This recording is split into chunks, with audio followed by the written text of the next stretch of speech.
I felt the same way about my family. Jack was not quite a year old, just a half-year-old, and my oldest was 9.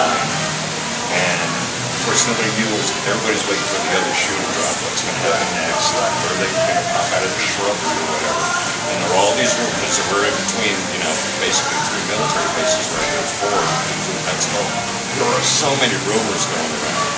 And that was my overwhelming for the first few days. I actually had to go talk to a counselor a couple days because I was so fearful for my family. I felt like I was keeping them away by not taking them and going as far away from anything military or big city as I could get. I mean, it was a knee-jerk reaction, obviously, and part of my brain did that. But that was my overwhelming fear, because I was keeping my family in danger by staying there. But think about it, we had that, the planes hit was in the Pentagon at the last, and you wondered if that was it. I remember watching TV the rest of the day going, is that it? Is that it? But the cool thing is, there was that fear. But I also lived in a military town, which I was kind of glad, because I knew they wasn't coming over here to mess with us.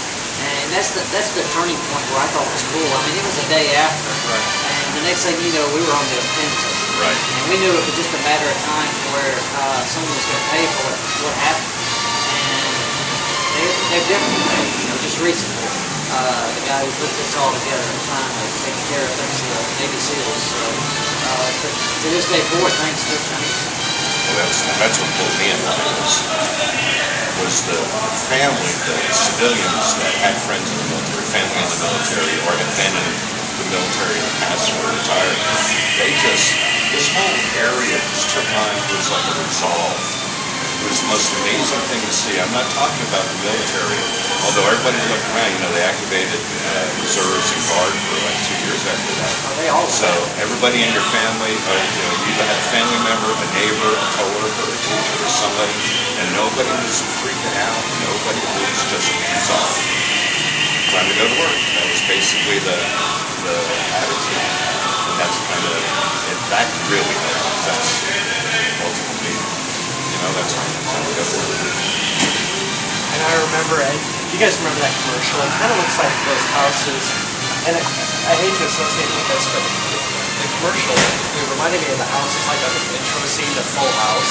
There was tall houses that were real close to each other down the street, and then in the next frame, every one of those houses had a flag outside of it. And I know you don't see it as much anymore, but I think at least the attitude is still. I think that people are more willing to show the difference and not be as scared of stuff. I think there's people obviously start to simplify your life when something like that happens. I mean, it's so tragic. One of the hard things to get your head around was you're brought up in an era of horror movies and books and Stephen King and this and that, but in real life, see that there are people really bad, for lack of a better term, and it's not fiction, it's fact. And I remember at the end of the first week, they ended up playing high school football games here, and I ended up, weird set of circumstances, actually doing the game. It was at high school. I wish I could remember who it was against. But, it'd been all this tension, all this stuff, and I really didn't want to go, and nobody really wanted to go, but, it was something they made their mind up, this is what we do, and this is what we're doing.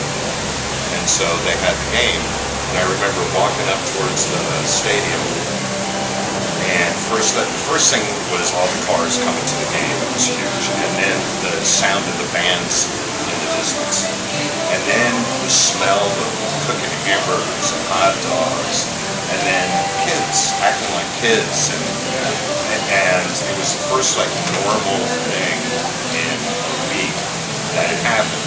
It got a little creepy for a second. You weren't allowed, planes were in the air, but they had just started flying that day, and one plane came just past the stadium on its way to Eglin to land a commercial flight, and that stopped me for a second. But after that, that began not necessarily business as usual, but again, you can't stop being who you are, doing what you're doing just because someone decides he wants to do something insane. It was really interesting.